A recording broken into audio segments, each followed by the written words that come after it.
नमस्कार दोस्तों, आज हम लोग सन हेनरी मोंजले का जो आधुनिक आवाज़ है उसके बारे में जानेंगे। इसके पहले जो वीडियो बनाए थे उसमें मेंडलिक के आवाज़ के बारे में जाने थे। तो आज हम लोग जानते हैं कि मोंजले साहब जो अभी तक वैलिड है, सब इन्हीं को जो आवाज़ है तत्वों का, उन्हीं को मानते हैं। तो क्यों मानते हैं, उसके अंदर खासियत क्या है, ये सभी बातें हम लोग जानते हैं। शुरू करते हैं आधुनिक आवाज़ का जाना किसको बोलते हैं, तो ये सन हेनरी मोंजले को बोलते हैं। ये इन्होंने आधुनिक आवाज़ दिया था 1913 ईस्वी में। ये परमाणु संख्या के आधार पर दिए थे। पीछे जो भी आवाज़ बनाए थे, जो भी वैज्ञानिक लोग थे, सभी के सभी परमाणु द्रव्यमान के आधार पर बनाए थे, लेकिन इन्होंने परमाणु संख्या के आधार पर बनाए थे तथा भौतिक गुण, रासायनिक गुण हर तरह से इन्होंने देखा था। तो इसीलिए ज़्यादातर ये सफल रहे थे। बात करते हैं परमाणु संख्या के आधार पर इन्होंने बनाया था, जिसके कारण कोबाल्ट और निकल की जो समस्या थी, जो मेंडलीव के आवाज़ में समस्या यह था कि कोबाल्ट और निकल का स्थान नहीं था, उसके बाद हाइड्रोजन का स्थान नहीं था, उसके बाद समस्थानिकों का सही स्थान नहीं था। तो ये सारे जो भी कमी था सब यहाँ पे दूर हो जाता है। पहले कोबाल्ट और निकल की जो समस्या थी वो दूर हो गया, उसके बाद समस्थानिकों की समस्या दूर हो गया, ये भी इनका सही स्थान मिल गया। उसके बाद हाइड्रोजन की जो फिक्स कहीं स्थान नहीं था, क्योंकि परमाणु द्रव्यमान के आधार पर रख रहे थे तो इनका फिक्स स्थान नहीं हो पा रहा था। तो इसीलिए परमाणु संख्या के आधार पर इनका फिक्स स्थान मिल जाता है। उसके बाद अब ये सारणी जो बना है, तो ये सारणी में किस तरह से बना है। पहले मेंडलीव जो बनाए थे उनमें 7 आवार था, हॉरिजॉन्टल लाइन 7 था और वर्टिकल लाइन 8 था। लेकिन इन्होंने बनाए तो हॉरिजॉन्टल लाइन था वो 7 ही था, लेकिन जो वर्टिकल लाइन है वो 18 कर दिए थे, क्योंकि इनके समय में तत्वों की संख्या जो है बहुत ज़्यादा बढ़ गया था। और इन्होंने फ्यूचर का भी सोचा था कि कोई भी तत्व यदि खोजा जाएगा, जिस तरह से खोजा जा रहा है और भी आगे खोजा जाएगा, तो उसके लिए स्थान ये छोड़ के रखे थे। इसीलिए 7 आवर्त और 18 समूह का ये आवर्त सारणी बनाए थे। आगे हम बताएंगे किस तरह से बनेगा। जब बात करते हैं इनका सारणी में जो समूह 1 है, उस समूह 1 को क्या बोला जाता है, तो ये अल्कनी मेटल्स बोला जाता है। समूह 1 में जो भी तत्व हैं, एलिमेंट्स हैं, उनको अल्कनी मेटल्स बोला जाता है, क्योंकि ये ऑक्सीजन के साथ अभिक्रिया करके क्षारीय गुण प्रदान करता है, इसीलिए इसको क्षारीय धातु बोला जाता है, अल्कनी मेटल्स। उसके बाद समूह 2 को एल्कलाइन अर्थ मेटल्स बोला जाता है। इसी प्रकार से क्षारीय धातु, क्षारीय पृथ्वी धातु। उसके बाद समूह 11 है। समूह 11 में जो भी एलिमेंट्स रहते हैं उसको क्वाइनेज मेटल्स बोला जाता है, क्योंकि जो भी क्वाइन बनते हैं, सिक्का जो भी बनता है, वो जो समूह 11 के मेटल्स है उसी से बनता है। उसके बाद समूह 17 की बात करेंगे। समूह 17 में सारे एलिमेंट है वो सारे हाइड्रोजन का एलिमेंट्स है। उसके बाद समूह 18 जिसका नोबेल गैस बोला जाता है, कैरियर गैस बोला जाता है, क्योंकि ये सभी के सभी स्टेबल हो जाते हैं। सारे के सारे एलिमेंट्स का जो ऑर्बिट होता है, ऑर्बिट में 8, अधिकतम संख्या 8 होना चाहिए, वो पूरा हो जाता है। तो ये अक्रिय रहते हैं, किसी से अभिक्रिया नहीं करते हैं और स्टेबल रहते हैं। इसीलिए इसका जो वैलेंसी है उसका 0 होता है, क्योंकि इसका ऑर्बिट में इलेक्ट्रॉनों की संख्या पूरी हो जाती है। उसके बाद बात करते हैं समूह 1 में। समूह 1 में जैसे रहते हैं elements hydrogen, lithium, sodium, potassium, ये सारे रहते हैं।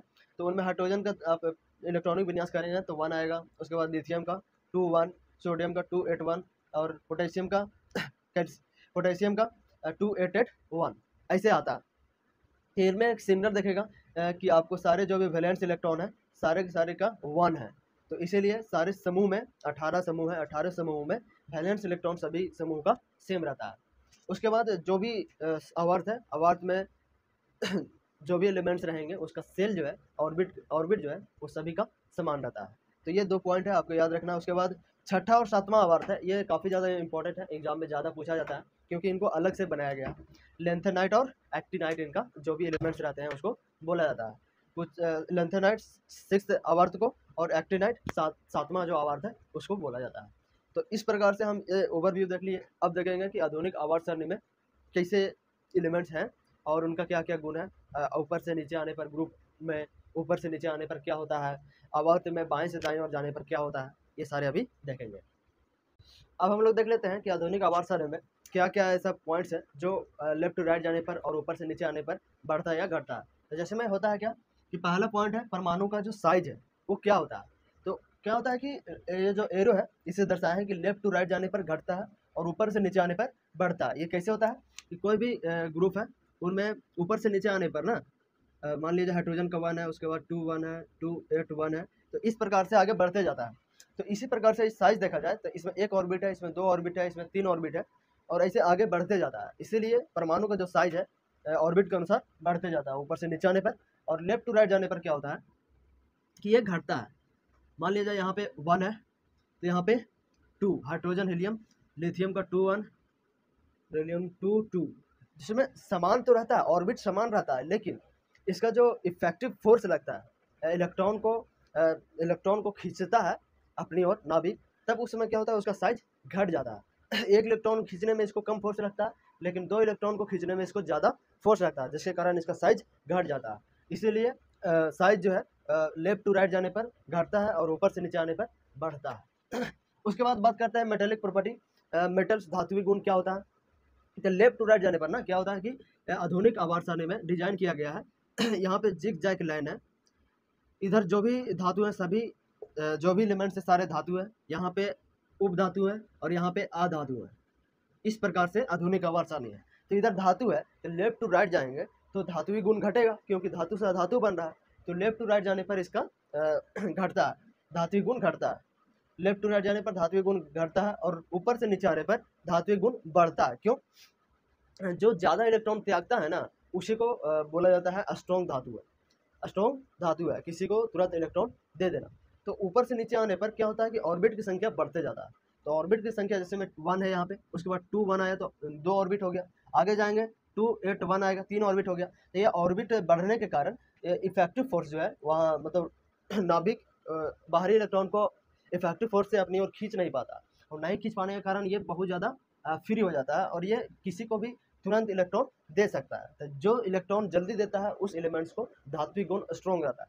तो यहाँ पे ऊपर से नीचे आने पर ऐसे ही ऑर्बिट की संख्या बढ़ने के कारण धात्विक गुण स्ट्रॉन्ग हो जाता है। वही मेटालिक प्रॉपर्टी, धात्विक गुण लेफ्ट टू राइट जाने पर घटता है लेकिन ऊपर से नीचे आने पर बढ़ता है। उसके बाद है नॉन मेटालिक गुण। नॉन मेटल इसका जस्ट अपोजिट होगा। Non metallic left to right जाएंगे तो यहाँ स्ट्रॉन्ग हो रहा है, धात्विक गुण अधात्विक गुण यहाँ पे बढ़ रहा है।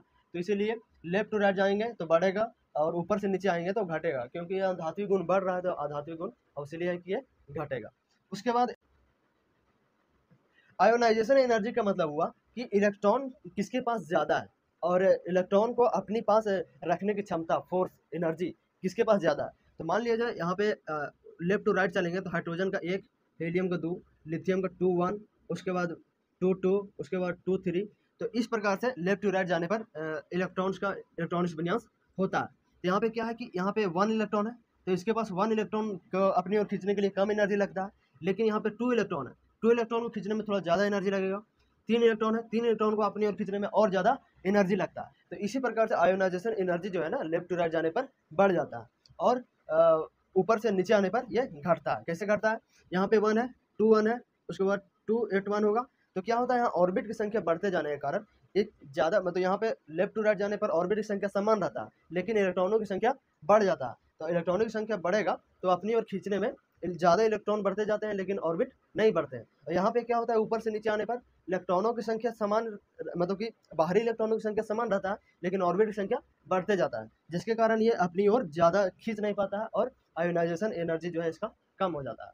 इसी प्रकार से लेफ्ट टू राइट जाने पर बढ़ता है और ऊपर से नीचे आने पर घटता है। इलेक्ट्रोनेगेटिविटी, जो भी अधातु एलिमेंट्स होते हैं उसके ऊपर जो भी लगते हैं वो ऋणात्मक होते हैं सभी, और जो धातु होते हैं वो धनात्मक होते हैं, क्योंकि वो इलेक्ट्रॉन को देते हैं और अधातु जो भी होते हैं वो इलेक्ट्रॉन को लेते हैं। तो इलेक्ट्रोनेगेटिविटी अधातु पर ज़्यादा होता है, इसीलिए लेफ्ट टू राइट जाने पर इलेक्ट्रोनेगेटिविटी बढ़ेगा और ऊपर से नीचे आने पर घटता है।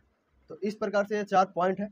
ये 4 पॉइंट का एग्जाम के पॉइंट ऑफ व्यू से बहुत अच्छा है, ज़्यादातर यहीं से पूछा जाता है क्वेश्चन आधुनिक आवर्तसानी से कि लेफ्ट टू राइट जाने पर ऊपर से नीचे आने पर क्या होता है। तो धन्यवाद आप सभी।